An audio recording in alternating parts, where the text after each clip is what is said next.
નમસ્કાર, મની મેનેજરના એક નવા એપિસોડમાં હું પ્રીતિ દલાલ આપનું સ્વાગત કરી રહી છું. તો આજે આપણે ખાસ ચર્ચા કરવાના છે કોન્ઝર્વેટિવ હાઇબ્રિડ ફંડની.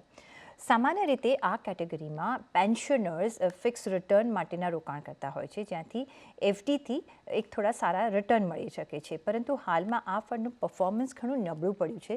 તો હવે શું કરવું? આ કેટેગરીમાં બની રહેવું કે એક્ઝિટ થઈ જવું, એ અંગેની આપણે ચર્ચા કરીશું. અને આ ચર્ચામાં આપણી સાથે જોડાયા છે ટ્રાન્સેટ કન્સલ્ટન્સીના ડિરેક્ટર ઇન્વેસ્ટમેન્ટ કાર્તિક ઝવેરી.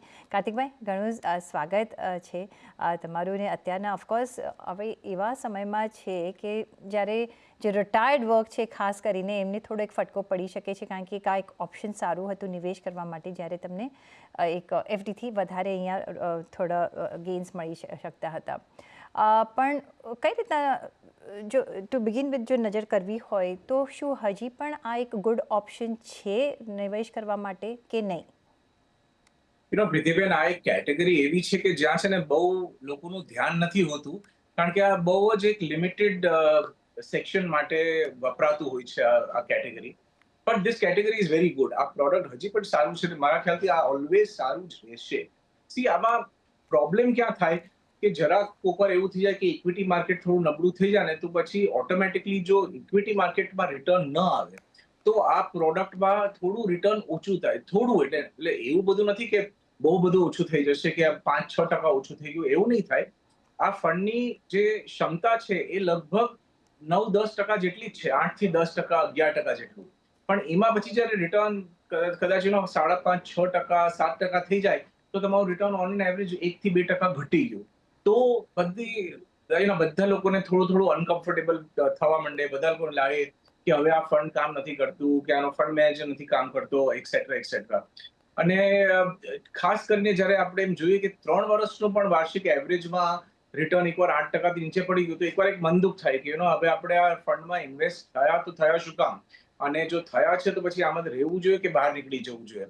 અને આ ફંડ ઓલવેઝ એ જ વસ્તુ માટે રેકમેન્ડ કરેલું કે જો તમારે ફિક્સ ડિપોઝિટમાં ઇન્વેસ્ટ કરવું હોય તો તમને ત્યાં 30%નો ટેક્સ લાગે છે કે વધારે ટેક્સ લાગે છે. તો અહીંયા તમને ટેક્સ તો એટલો જ લાગશે, પણ અહીંયા રિટર્ન થોડું બેટર આવશે. કારણ કે રિટર્ન બેટર આવશે અને તમારી પાસે ફેસિલિટી છે કે તમે ટેક્સ પોસ્ટપોન કરી શકો છો, એટલે તમને કમ્પાઉન્ડિંગ વ્યાજ વધારે મળે. દાખલા તરીકે મારે 1 વર્ષનું જો ફિક્સ ડિપોઝિટનું મને 6% મળશે, તો મારે ચોઇસ હોય કે ના હોય એનો મારી ઓપ્શન જ નથી, મારે એનો ટેક્સ ભરવો જ પડશે. પણ આ પ્રોડક્ટમાં તો જ્યાં સુધી હું વેચીશ નહીં ત્યાં સુધી ટેક્સ નહીં ભરવાનો. એટલે જો હું 5 વર્ષ રાખું તો મને કમ્પાઉન્ડેડ મેચ્યોરિટી ઉપર કે કમ્પાઉન્ડેડ જે એફડીમાં મળવાનું હતું એ રીતે મને 5 વર્ષ પછી આમાં વધારે સારું મળે. એટલે મારા ખ્યાલથી આ કેટેગરી હજી પણ સારી છે. અને જો તમે ફિક્સ ડિપોઝિટ ઇન્વેસ્ટર હો તો તમારા માટે હજી પણ આ એક સરસ મજાનો એક ઓપ્શન છે, આ વિકલ્પ છે, કરવું જોઈએ. ઓકે, તો યસ, હજી પણ તમે આ વિકલ્પ છે જેના માટે તમારે ધ્યાન રાખવું જ જોઈએ. But just to understand this category better, જેને આપણે કહી રહ્યા છીએ કે યસ તમારે હજી પણ અહીંયા ધ્યાનમાં રાખવું જ જોઈએ. અને કોને આ સ્યુટેબલ વધારે છે જો આપણે એ સમજવું હોય તો? બિકોઝ અત્યારના ઓફકોર્સ પરફોર્મ નથી કરી રહ્યું, રાઈટ? પણ રિટાયર્ડ પર્સન પ્લસ બીજી કઈ કેટેગરી છે જે આ અત્યારના પણ ચૂઝ એન્ડ પિક કરી શકે છે અહીંયા નિવેશ કરવા માટે? જો એ સમજવું હોય તો કઈ રીતના સમજાવશો? સી, નોટ નેસેસરી કે ખાલી રિટાયર્ડ લોકો અને પેન્શનર્સ માટે જ છે. સી, આમાં જે લોકોને રિસ્ક ઓછું લેવું છે, દાખલા તરીકે તમારે 3 વર્ષનું તમારું ટાઈમ ફ્રેમ છે, તમારે રિસ્ક ઓછું લેવું છે, તો તમે આમાં કરી શકો છો. સી, આનું એક બહુ મોટું કારણ છે કે આમાં જે ડેટ ઇન્વેસ્ટમેન્ટ હોય છે એ લગભગ 75% થી 90% સુધી હોય છે, રાઈટ? અને જે ઇક્વિટી ઇન્વેસ્ટમેન્ટ છે, જે ઇક્વિટીનો જે ક્ષેત્ર છે એ લગભગ 10% થી 25% સુધી હોય છે. એટલે જ્યારે બજાર બહુ જ સારું લાગતું હોય ત્યારે ફંડ મેનેજર આમાં વધારીને 25% સુધી જશે. જ્યારે બહુ જ ખરાબ લાગતું હશે ત્યારે કદાચ લગભગ 8-9-10%, 11% ઉપર ફંડ મેનેજર ઉભા હશે. એટલે ઓન એન એવરેજ જોવા જાવ ને તો તમારો 15%થી વધારે પૈસા, 15-17%થી વધારે પૈસા જનરલી ઇક્વિટી માર્કેટમાં હોતા નથી. એટલે તમે એ રીતે વિચાર કરી લો કે તમારું જે પ્રોફાઇલ એ ટાઈપનું હોય, ભલે સિનિયર સિટીઝન નથી કે પેન્શનર નથી, પણ તમારે રિસ્ક ઓછું લેવું છે તો પણ તમે અહીંયા આવી શકો છો. અચ્છા, આમાં એક બીજો ફાયદો એ પણ છે કે આમાં રીટના પણ ઇન્વેસ્ટમેન્ટ છે, એટલે જે રિયલ એસ્ટેટ ઇન્વેસ્ટમેન્ટ ટ્રસ્ટ હોય છે. તો એ લોકો માટે પણ આ સારું છે કે જે લોકોને રીડ કરવું છે અને સાથે ફિક્સ ડિપોઝિટ ઉપર રિટર્ન જોઈએ છે. તો આ બધી જ વસ્તુઓમાં આ એક જે ફંડ છે ને આ કેટેગરી તમને એક સરસ મજાનું એક પેકેજ આપે છે. ઓફકોર્સ આમાં બહુ એવી અપેક્ષા નહીં રાખતા કે આમાં 15%, 18%, 22% જેવું રિટર્ન મળશે. મેક્સિમમ જે જોવામાં આવ્યું છે આટલા બધા વર્ષોમાં કે 5 વર્ષનું પણ એવરેજ જોવામાં આવ્યું છે ને તે લગભગ 11% જેટલું છે, 10, 10.5, 11%.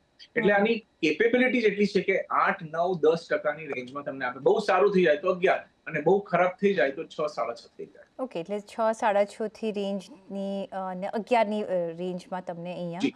અહીંયા રિટર્ન્સ મળી શકે છે. પણ સપોઝ આપણે આપણા રિટર્ન્સ મેક્સિમાઇઝ કરવા હોય કે ફોર વોટ એવર રીઝન તમારે અહીંયા નિવેશ કરવું હોય તો કઈ જાતનું એલોકેશન રાખવું જોઈએ so that it works better for અસ?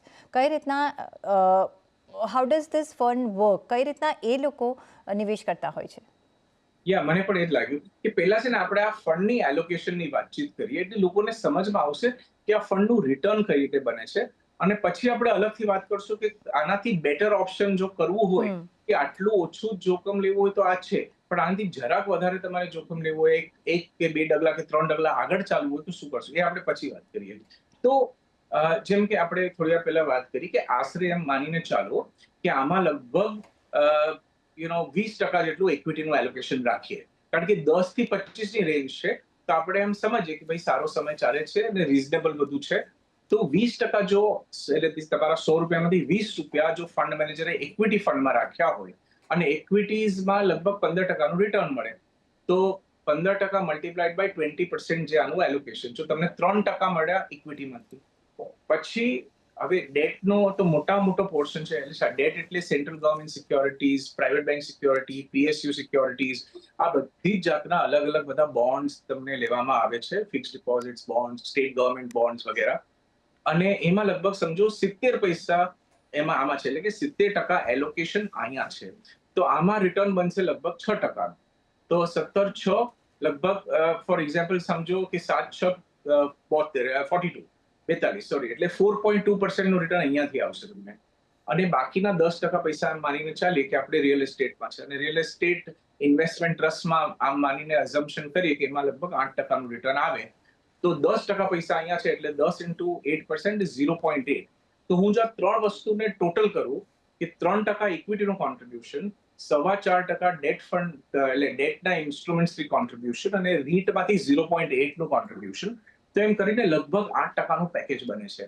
તો દેટ મીન્સ આ પેકેજમાં 8%ની ક્ષમતા તો છે જ. હમ. ઓકે. અને પોટેન્શિયલી લગભગ 10-11 સુધી જઈ શકે. કોઈક વાર બહુ સારો સમય આવશે કે જે ઇક્વિટી માર્કેટ 100% વધી ગયું હોય તો અહીંયા તમને 11-12% પણ મળવાના ચાન્સીસ છે. કારણ કે ઇક્વિટીનો જે ખાલી 20% જ માત્ર હોય અને એમાં તમને ઉછાળ મળે તો તમને થોડું રિટર્ન બેટર મળે.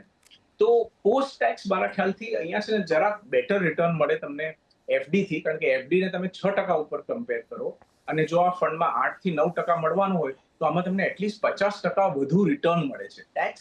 ટેક્સ એક સમાન છે પણ તમારું રિટર્ન જ જો 50% થી વધી જાય એફડી ની કમ્પેરિઝનમાં તો નેચરલી તમારા ઘરમાં વધારે પૈસા આવશે. એટલે બહુ ફરક પડી જાય. કરોડ રૂપિયા ઉપર આમ માનો કે 6%ની એફડી હોય તો 6 લાખ રૂપિયા આવશે અને જો અહીંયા 8%નું જો રિટર્ન મળે તમને ઓછામાં ઓછું તો કરોડ ઉપર તમને 8 લાખ રૂપિયા આવે એટલે ઘરમાં 2 લાખ રૂપિયા વધારે આવે.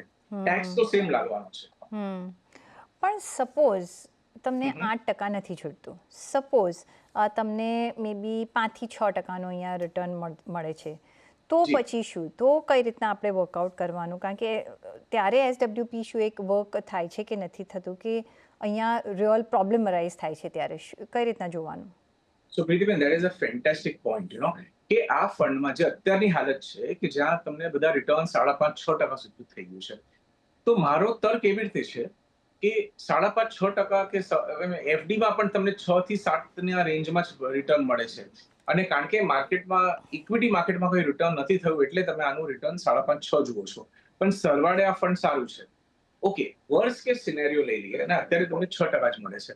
હવે આપણે આ ફંડમાં ઇન્વેસ્ટ એટલે કરતા હોઈએ છીએ કારણ કે આપણે એસડબ્લ્યુપી જોતું હોય છે કે દર મહિને આપણે થોડુંક આપણું મૂડી એમને એમ રાખીએ ને વ્યાજમાંથી થોડુંક કમાઈએ. કરેક્ટ?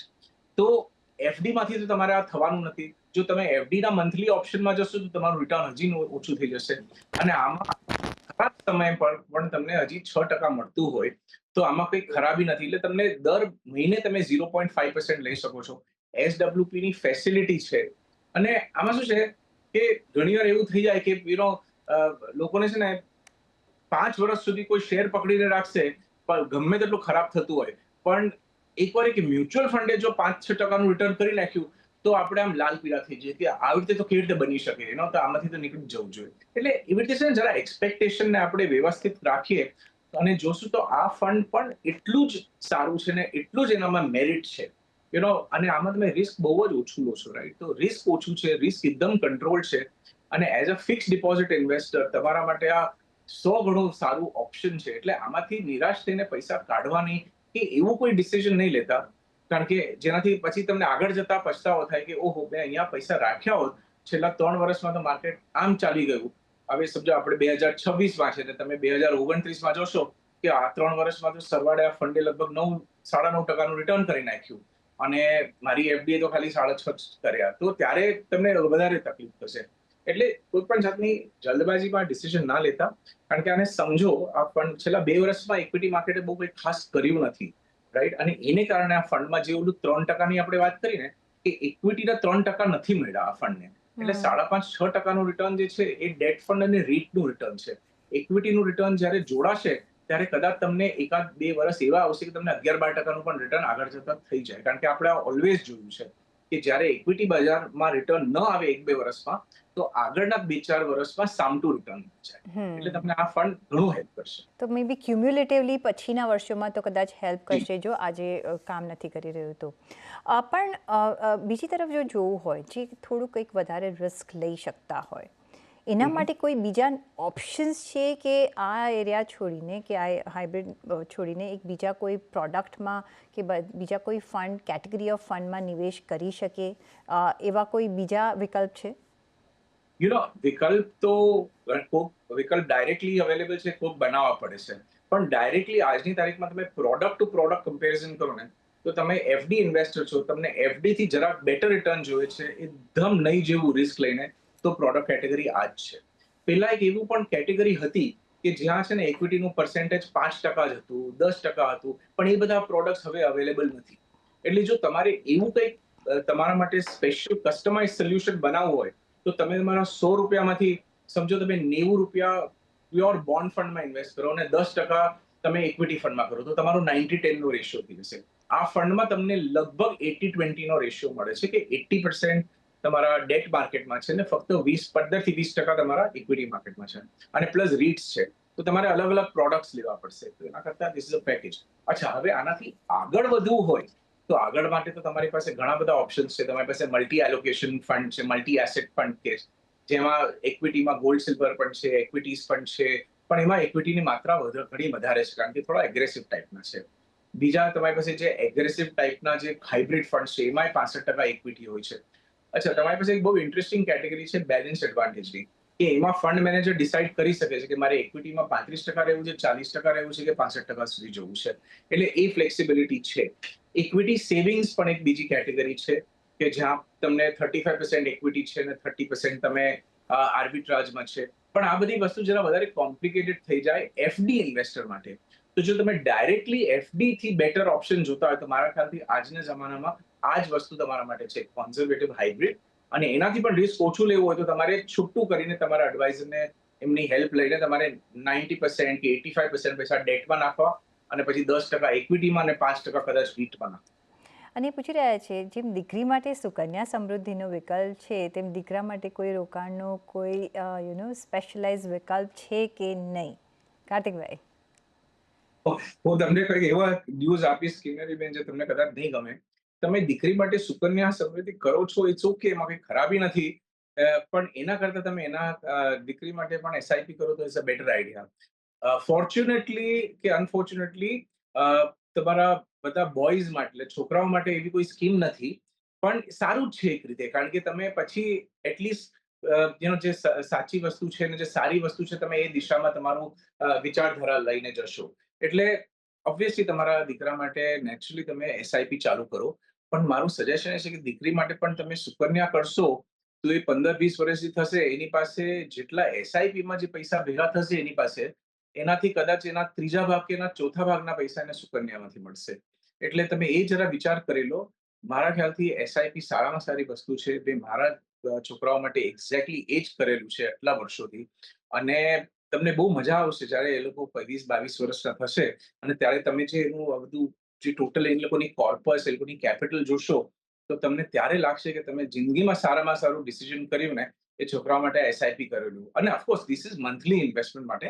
તમારી પાસે અને બીજા દર્શકો માટે પણ તમારી પાસે લમસમ પૈસા પણ હોય, તો અને એ તમારે તમારા દીકરા-દીકરી માટે કરવું હોય, તો એમ તમે લમસમ પણ કરી શકો છો કે એસટીપીના માધ્યમથી એ લોકો માટે મ્યુચ્યુઅલ ફંડમાં કરો. પ્લીઝ આ બધું પીપીએફ ને સુકન્યા ને બધું બહુ સારું છે, પણ ઓન એન એવરેજ 7% મળે છે ને ઇન્ફ્લેશન 6-7%નું છે ને તેલનો ભાવ એક વર્ષમાં કદાચ 50% વધી જાય છે. અને જે રીતે આપણે હમણાં જોયું છે. એટલે આ બધી સિચ્યુએશનમાં ઇન્ફ્લેશનને માત આપવા માટે અને બાકી બધું તમારી પણ તમારા છોકરાઓની પણ પ્રગતિ માટે પ્લીઝ આ બધું 6-7% વાળું છે ને કાર્યક્રમ ના કરો તો જરા બેટર છે. અને એની જગ્યાએ આ બધા એસઆઈપી કરો તો એમાં ઘણો વધારે ફાયદો થશે. યોર ક્વેશ્ચન નહીં, દીકરાઓ માટે કઈ એવી સ્પેશિયલ સ્કીમ્સ નથી. દીકરીઓ માટે ઓફકોર્સ સુકન્યા સમૃદ્ધિ છે, પણ એનાથી બેટર જે વિકલ્પ રહેશે, પછી દીકરી હોય કે દીકરો હોય, તમે એસઆઈપી કરો, એટલે કે મ્યુચ્યુઅલ ફંડ દ્વારા તમે રોકાણ કરો, જેથી તમારું જે તમે એવરી મંથ જે પૈસા ભરો છો અને જેમાં કેપિટલ અપ્રિસિએશન થશે 20-22 વર્ષના જ્યારે તમારા છોકરાઓ થશે, એ 4 ગણા થશે કમ્પેર ટુ સુકન્યા સમૃદ્ધિ સ્કીમ. એટલે અહીંયા એ તમે ધ્યાનમાં રાખી શકો છો. ઓલવેઝ ઇઝ બેટર કે તમે એક મ્યુચ્યુઅલ ફંડમાં તમારી એસઆઈપી કરો. હવે એમને જો શરૂઆત કરવી હોય કાર્તિકભાઈ, કઈ કેટેગરી ઓફ ફંડમાં એ કરી શકે છે જેથી એમાં લોંગ ટાઈમ એમાં ઇન્વેસ્ટેડ રહી શકે છે અને અહીંયા આઈધર એસટીપી હોય કે એસઆઈપી હોય એમાં કરી શકે છે? જો તમારે એક જ ઇન્વેસ્ટમેન્ટ કરવું હોય 10,000નું, 5,000નું, 15,000નું, તો ફ્લેક્સી કેપ ફંડ. પછી તમને એવું લાગે કે બે અલગ અલગ કંપનીઓ સાથે કરવું છે તો એમ કરી દો. તમારે રિસ્ક વધારે લેવું છે ને, જે મેં પણ કરેલું મારી દીકરીઓ માટે, ઇઝ ધેટ કે તમે જે રીતે તમારો પોર્ટફોલિયો બનાવો છો એ રીતે એ લોકોનો પોર્ટફોલિયો બનાવો. કે દાખલા તરીકે 30% જેટલા પૈસા લાર્જ કેપમાં નાખો. એટલે મીન્સ ઇવન એસઆઈપી હોય, એસઆઈપી ₹10,000 પણ હોય તો ₹3,000 લાર્જ કેપમાં નાખો. અને બાકીના જે 7,000 બચ્યા છે તેમાંથી 35% તમે મિડ કેપ અને સ્મોલ કેપમાં નાખી દો. એટલે એ રીતે પૈસા તમારા વન થર્ડ પર ડિવાઈડ કરો તો પણ ઇન્ડિયામાં જેટલો ગ્રોથ થશે એ જ જાતનો ગ્રોથ તમારા પોર્ટફોલિયોમાં પણ આવશે અને તમારા દીકરા-દીકરીઓ માટે પણ ઘણું બધું વેલ્થ ક્રિએશન થઈ જશે આગળ. તમે ફ્લેક્સી કેપ ચૂઝ કરો અથવા તમે 1/3 એટલે કે તમે લાર્જ કેપ, મિડ કેપ અને સ્મોલ કેપમાં ઇક્વલ પ્રપોર્શનમાં પણ મૂકી શકો છો અને લોંગ ટાઈમ વેઇટ કરી શકો છો. જેમ જેમ ઇન્ડિયાની ઇકોનોમી ગ્રોથ થશે, માર્કેટ ગ્રોથ કરશે, એવી રીતના તમારા રિટર્ન પણ ગ્રોથ થશે. At the end of 20 years તમે એક મોટું કોર્પસ તમારા છોકરાઓને ગિફ્ટ આપી શકશો. એટલે આ એક જરૂરથી તમે ધ્યાનમાં રાખજો. સાથે જ મનન દવેનો નેક્સ્ટ સવાલ આવી રહ્યો છે. પૂછી રહ્યા છે કે એ 16,000ની એક મંથલી એસઆઈપી કરી રહ્યા છે અને વધુ એક 15,000નું એમને એસઆઈપીમાં રોકાણ કરવું છે. 15,000નું રોકાણ એસઆઈપી સિવાય જો કરવું હોય તો એ ક્યાં કરી શકે? હવે ક્યાં એસઆઈપી કરી રહ્યા છે મને નથી ખબર, પણ એસઆઈપી સિવાય જો બીજું કોઈ રોકાણ કરવું હોય એવરી મંથ 15,000નું, તો કોઈ એવા વિકલ્પ છે? ઘણા બધા વિકલ્પ છે અને આ સવાલ અત્યારે બહુ એપ્રોપ્રિએટ છે. કે અત્યારે એટલે છેલ્લા 1-1.5 વર્ષથી આ સવાલનો તમને બહુ જ મજાનો જવાબ મળી શકે છે. કારણ કે એની પહેલા એ વિકલ્પ નહોતો આપણી પાસે. તો જે રીતે તમારી પાસે મ્યુચ્યુઅલ ફંડ્સ છે આટલા બધા, એ જ રીતે તમારી પાસે આજની તારીખમાં લગભગ અ, એનું લાસ્ટ કાઉન્ટ તો ખબર નથી, પણ લગભગ તમારી પાસે 400 થી વધુ ETF ફંડ્સ છે, એક્સચેન્જ ટ્રેડેડ ફંડ્સ છે, કે જે તમને મ્યુચ્યુઅલ ફંડમાં નથી અવેલેબલ. એટલે તમે અલગ અલગ દાખલા તરીકે તમે ફાર્મા છે કે તમે એ ફંડમાં તો કરી શકો છો, પણ આજે તમારે કેમિકલમાં સમજો 1 વર્ષ માટે તમારે કેમિકલ ઇટીએફમાં ઇન્વેસ્ટમેન્ટ કરવું હોય તો તમે ત્યાં એસઆઈપી કરી શકો છો. અચ્છા, એસઆઈપી કઈ રીતે કરશો? એ તો તમારા બ્રોકરના જે પ્લેટફોર્મ ઉપર તમને ફેસિલિટી આવશે, કાં તો જો એ ફેસિલિટી નહીં હોય ઓટોમેટિકલી તો તમારે દર મહિને કંઈક ઇન્વેસ્ટમેન્ટ માટે એટલું કરવું પડશે. પણ again just like a mutual fund, ઇટીએફમાં પણ તમે યુનિટ્સ બાય કરી રહ્યા છો જે તમારા ડીમેટ એકાઉન્ટમાં આવી જશે. અને ઇટીએફમાં એટલું બધું વિસ્તારના પ્રોડક્ટ્સ છે, એટલું બધું તમારી પાસે ઓપ્શન્સ છે, એટલું બધું વેરાયટી છે કે તમને લાગશે કે પૈસા ઓલવેઝ ખૂટી પડે છે એમાં. એટલે બેસિક સેક્ટર્સ તો છે, પણ એમાં થીમ્સ પણ છે, એમાં સ્ટ્રેટેજીસ પણ છે, એમાં ઘણું બધું છે. તમે એમાં આલ્ફા 50માં પણ ઇન્વેસ્ટમેન્ટ કરી શકો છો. એટલે આલ્ફા 50 એવું છે કે જે ટોપ 300 સ્ટોકમાંથી સારામાં સારા 50 કયા છે ક્વોલિટી વાઇઝ અને એ રીતે. તો આવી બધી મજાની સ્ટ્રેટેજીસ પણ તમારા પાસે છે. તમારે મોમેન્ટમની પણ સ્ટ્રેટેજીઓ છે. એટલે તમારી પાસે ઓપ્શન્સ બહુ બધા છે. તમને જો કાંઈ પણ ખ્યાલ ન આવે તો મારા ખ્યાલથી આ આલ્ફા 50 ટાઈપની સ્ટ્રેટેજીમાં કરી નાખો. કાં તો પછી જો તમને સેક્ટર ખબર પડતા હોય તો સેક્ટરમાં તમે અલગ અલગ ઇન્વેસ્ટમેન્ટ કરશો તો ત્યાં તમારો પ્રોફિટ પણ વધારે થશે. પણ એ જો ના કરવું હોય, સિમ્પલ વસ્તુ કરવું હોય તો એક આલ્ફા પણ કરી નાખો. તો પણ ચાલશે. યસ, તો ETF છે, એક્સચેન્જ ટ્રેડેડ ઘણા બધા ફંડ્સ છે, જેમાં તમે નિવેશ કરી શકો છો.